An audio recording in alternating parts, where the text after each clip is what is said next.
ನನ್ನ ಹೆಸರು ಡಾಕ್ಟರ್ ಲಕ್ಷ್ಮೀನಾರಾಯಣ್. ನಾನು ಸೀನಿಯರ್ ಫಿಸಿಷಿಯನ್ನು, ಜೊತೆಗೆ ಡಯಾಬಿಟಾಲಜಿಸ್ಟ್. ಫಿಸಿಷಿಯನ್ಸ್ ಡೇ ಅನ್ನೋದು ಪ್ರತಿ ವರ್ಷ ಡಿಸೆಂಬರ್ 23ನೇ ತಾರೀಕು ಆಚರಣೆ ಮಾಡ್ತಾರೆ. ಈ ಫಿಸಿಷಿಯನ್ಸ್ ಡೇ ಅಂತ ಏಕೆ ಆಚರಣೆ ಮಾಡ್ತಾರೆ ಅಂತಂದರೆ, ಸಮಾಜದಲ್ಲಿ ಯಾರು ಅತ್ಯುತ್ತಮವಾದಂಥ ಸೇವೆ ಸಲ್ಲಿಸುತ್ತಾರೋ ಸಮಾಜಕ್ಕೆ ವೈದ್ಯಕೀಯ ಕ್ಷೇತ್ರದಲ್ಲಿ, ಅಂಥವ ಫಿಸಿಷಿಯನ್ಸನ್ನೆಲ್ಲ ಗುರುತಿಸಿ ಅವರಿಗೆ ಅವರ ಸೇವೆಯನ್ನು ಗಮನಿಸಿ ಅವರಿಗೆ ಸನ್ಮಾನ ಮಾಡೋದು ಪ್ರತಿ ವರ್ಷ ಡಿಸೆಂಬರ್ 23ನೇ ತಾರೀಕು ನಡೆಯುವಂಥ ಒಂದು ಕಾರ್ಯಕ್ರಮ.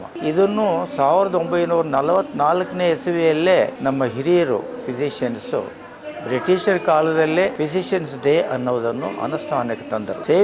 ಅವರ ಸೇವೆಯ ಸಮಾಜದಲ್ಲಿ ಅವರು ಮಾಡುವ ಸೇವೆಯನ್ನು ಗುರುತಿಸಿ ಅಂಥ ವೈದ್ಯರನ್ನು ಫಿಸಿಷಿಯನ್ಸ್ನ ಗ್ರೂಪಿನವರನ್ನೇ ಆರಿಸಿಕೊಂಡು ಅವರಿಗೆ ಸನ್ಮಾನ ಮಾಡಿ, ನೀವು ಇನ್ನೂ ಸ್ವಲ್ಪ ನಮ್ಮ ಸಮಾಜಕ್ಕೆ ಉತ್ತಮವಾದಂಥ ಮಾರ್ಗದರ್ಶಕರಾಗಬೇಕು ಅಂತ ಹೇಳುವಂಥ ದಿನ ಫಿಸಿಷಿಯನ್ಸ್ ಡೇ.